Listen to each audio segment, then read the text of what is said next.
You ever have something from your youth come full circle, but at the absolute worst time? That's how this whole thing started. I was 32, working construction in central Indiana, laying down asphalt in the summer and shoveling snow in the winter. No college, just boots and a sore back, trying to stay ahead of the bills and keep the fridge full. The kind of life where your paycheck's gone before you even cash it. Her name was Mandy. Met her at a bar just outside Muncie. She had this look, blonde hair, tight jeans, laughed with her whole face. I was a few beers in, she smiled at me, and that was that. I took her out a couple times after that. Then she stayed the night. Then she never really left. We weren't a fairy tale. She didn't cook, didn't clean, didn't ask how my day was. I didn't care. I just liked having someone there. After a few months, she moved in. Said her lease was up. I made space in the closet, gave her a drawer, did the whole routine. I worked. She didn't. She said she was figuring things out, which turned into, I need a break, which turned into her sleeping in until noon, spending the afternoon scrolling on her phone, and disappearing most nights to hang out with friends. I didn't say much. I was always tired. Left before the sun came up, came back after it went down. Paid the rent. Bought groceries. Kept gas in her car. I thought that's what a man was supposed to do. But there were signs. Little things. She started dressing up more to run errands. Started hiding her phone when I walked in the room.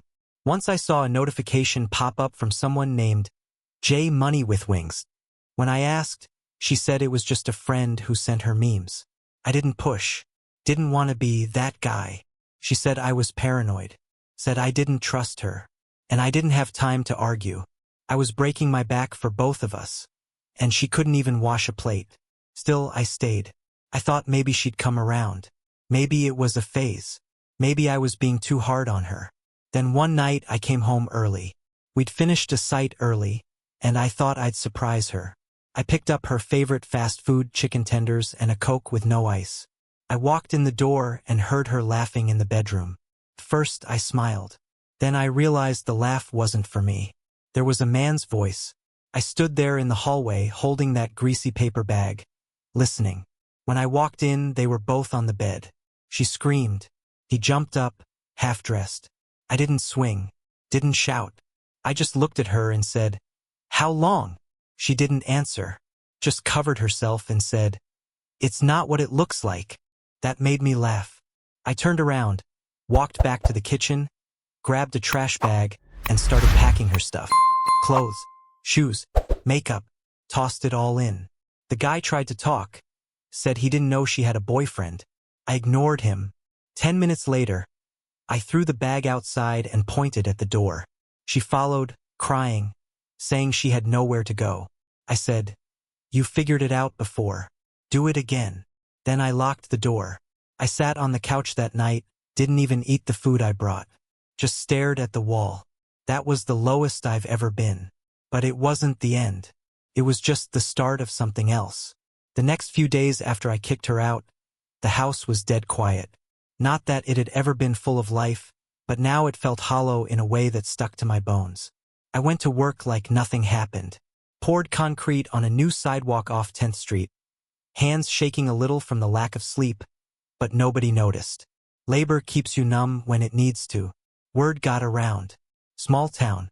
Someone said they saw her with some guy in a black Mercedes, parked outside that fancy cafe where everything costs triple what it should. I didn't want to believe it. Then again, I didn't want to believe a lot of things. Couple days later, one of my buddies from the crew, Jason, pulled me aside. "You sure she's gone?" he asked. "Yeah," I said. "Why?" He handed me his phone. There was a video. Mandy, outside some boutique store, arm in arm with a dude in a suit. He was tall, fake smile, wearing a watch that probably cost more than my rent. She was laughing, carrying 3 shopping bags. Jason said, "My girl took this." Said she thought it was weird Mandy suddenly had money. I watched the video twice. Didn't say a word. Then I handed the phone back and walked off. It made sense in a sick kind of way. I'd been busting my ass for years to give her the basics: roof, heat, food. She wanted more. Not love. Not loyalty. Stuff. Name brands and champagne brunches and someone who could foot the bill. I was never that guy. Never wanted to be. I thought about all the times I asked her to chip in. Just little things, help with groceries, pick up dinner, clean the bathroom. She'd roll her eyes or say she was too tired. Too tired to do the basics. But not too tired to cheat for handbags and steak dinners. They'd at me. But not for the reasons I expected.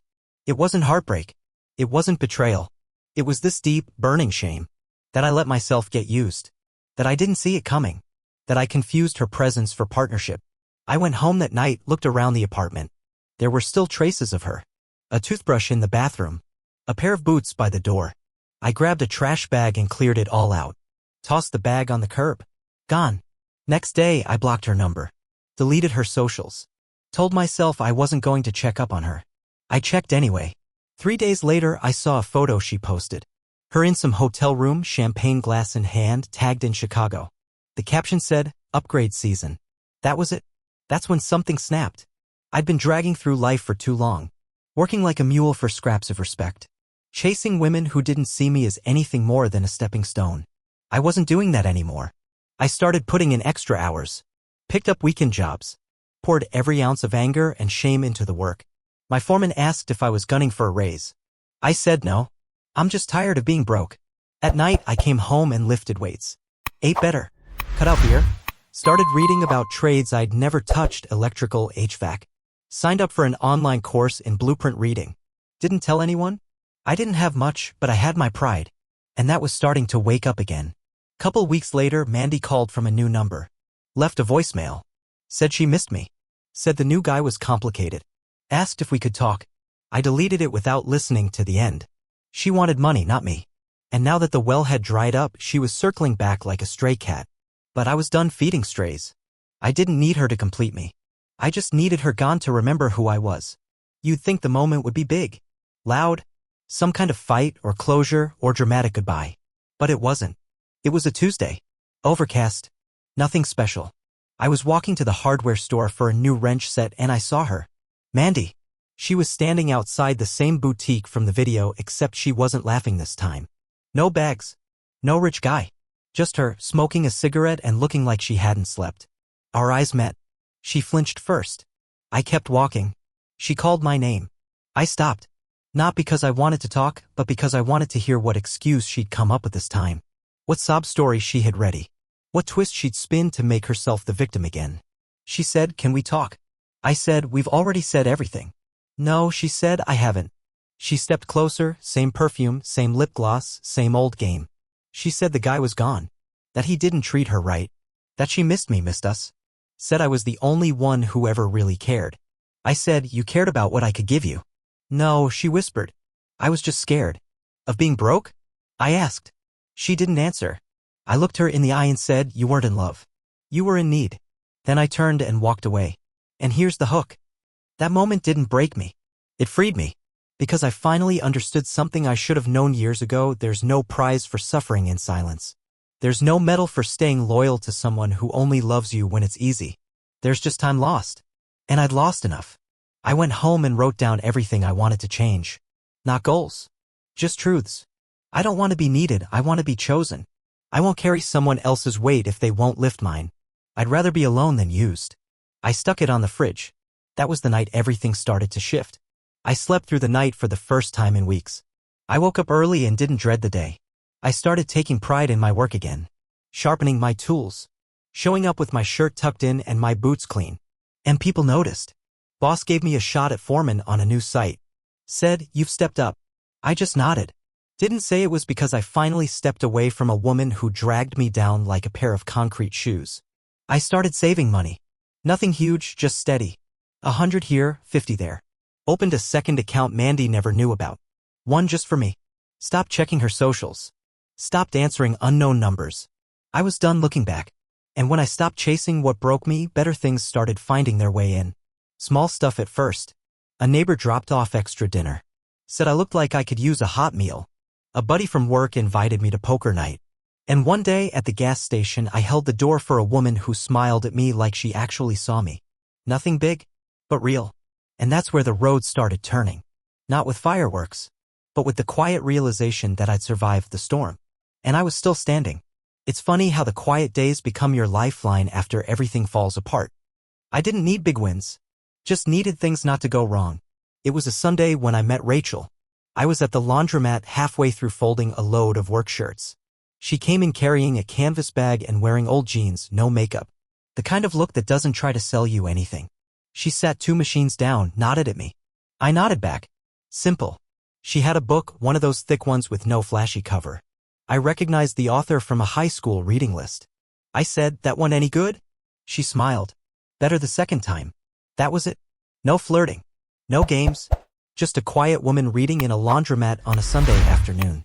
Next week, same time, she was there again. So was I. Eventually, we started bringing coffee. Just sitting and talking while our clothes spun in circles. She worked part-time at the library. Said she liked the quiet. Said people told her she was too serious, but she preferred peaceful. I liked that word, peaceful. Not happy. Not exciting. Peaceful. After a few weeks, I asked if she wanted to grab a bite to eat sometime. Nothing fancy. Just burgers and fries. She said yes. And here's the thing, she insisted on paying for her own meal. That hit me in a way I didn't expect. Not because I minded paying, but because it was the first time in years someone didn't expect me to carry the whole damn load. We started seeing each other more. Slowly. No rush. She didn't ask about my past. I didn't pry into hers. We just existed near each other and let the days pass easy. One night I told her about Mandy. The whole mess. I figured it was time. She listened, didn't interrupt. When I finished, she just said, "Sounds like you gave more than you got." I nodded. Then she said, "You don't have to do that again." That line stuck. Because deep down I'd still been carrying it. That weight. That shame. That feeling that maybe I wasn't enough. But Rachel didn't want anything from me except my time. And slowly, I started to believe maybe I had more to give than just labor and loyalty. She came to one of my sites once. Dropped off lunch in a brown bag with my name on it. The crew teased me. I didn't care. She was kind. Steady. Didn't talk when she didn't need to. But when she did, it mattered. And she never once made me feel small. At night, we'd sit on my porch and drink tea, watching the streetlights come on. She didn't need to be entertained. She just liked being there. I wasn't used to that. And I think that's what healed me the most. Not the words. Not the kisses. Just her presence. It told me that the problem had never been me. It had been who I gave myself to. Rachel didn't rush me. That's what made her different. After Mandy, I expected every good moment to come with a price. A condition. Something waiting to be taken. But Rachel was just there. No strings, no drama. She didn't want gifts. She didn't want to fix me. She just wanted honesty and space when it was needed. And I gave her both. I remember one night, maybe 6 months in, I burned dinner. Like bad. Smoke alarm, open all the windows kind of bad. I was embarrassed as hell, apologizing and swearing I'd do better next time. She laughed. Actually laughed. Said, "Let's order pizza and call it even." We sat on the floor with paper plates, drinking root beer, and I realized I wasn't scared anymore. Not of failing. Not of being left. Not of being seen for who I really was. Work was steady. I'd saved up enough to buy a used truck outright. No more monthly payments bleeding me dry. My foreman told me he was recommending me for a supervisor spot on a new site going up just outside Indianapolis. I said yes without hesitation. Rachel was proud of me. Not the loud kind of proud. Just a quiet smile, a "knew you could" nod, and a homemade lasagna to celebrate. That meant more than any champagne toast ever could. I started doing things I hadn't done in years. Reading before bed. Fixing up the shed behind my place. Even started playing guitar again. Just strumming, nothing serious. Rachel said it was nice background noise while she read. And every once in a while, I'd get a text from Mandy. Different numbers, same messages. "You miss me. Just wondering how you're doing. Thought about you the other day." I never replied. The last one she sent just said, "I heard you moved on." I didn't respond. But she was right. I had. Not just from her, but from the version of myself that stayed with her. The one who thought he had to suffer to be worthy of love. That guy was gone. One night, Rachel and I were walking out of a diner hand in hand, and she looked up at me and said, "You know, you're a lot softer than you look." I laughed. "What's that mean?" She smiled. "Just means you're safe." Safe. That word hit different. I'd spent years being strong. Providing. Enduring. But no one ever called me safe. It's strange how peace sneaks up on you. How love, real love, doesn't announce itself with fireworks.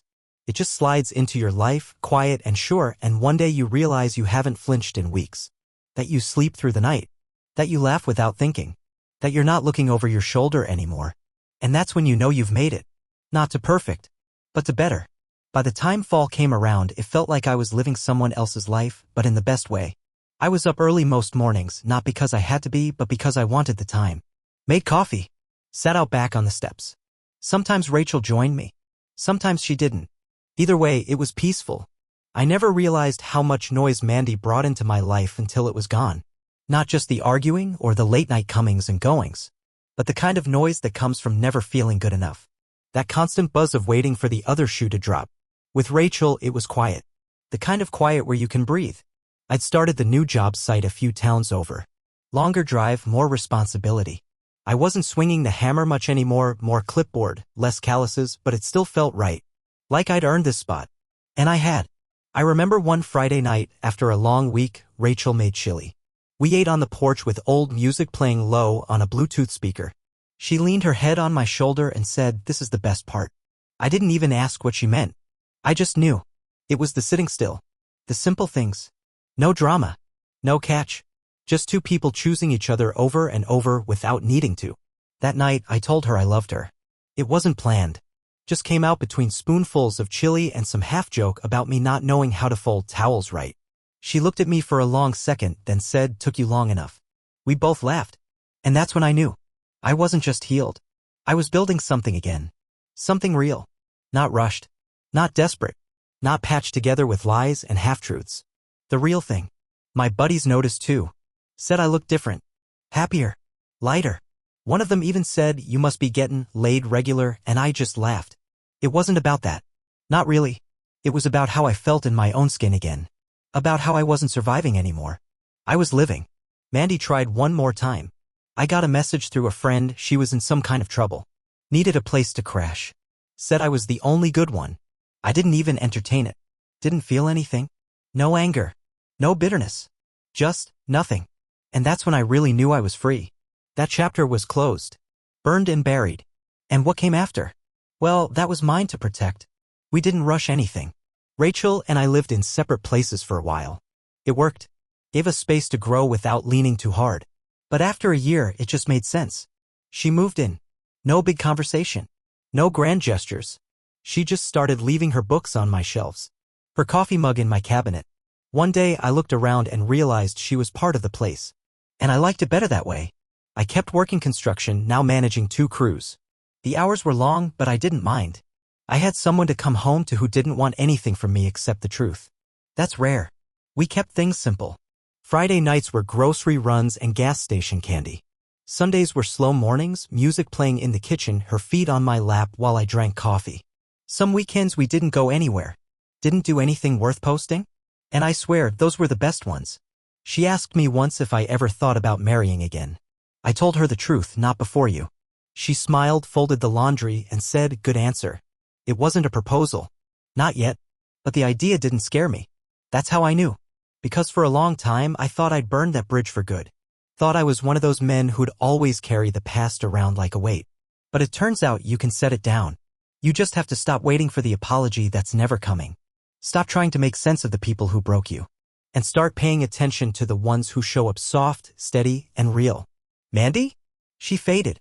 Haven't heard from her in years. Don't care where she is. Don't wish her well.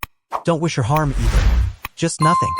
She's a chapter that got ripped out halfway through and tossed in the fire. And that's where it belongs. Rachel and I took a trip last spring. First real vacation I ever had. Just a cabin by a lake. No Wi-Fi. No schedule. We watched ducks waddle down the bank, grilled hot dogs, and read in silence. At one point, she looked over and said, "I hope you know you deserve this." And I believed her. For once in my life, I really believed it. Because the ending to this story? It wasn't revenge. It wasn't a comeback. It was peace. A quiet house. A warm meal. A woman who sees me. And a man I can finally stand to be.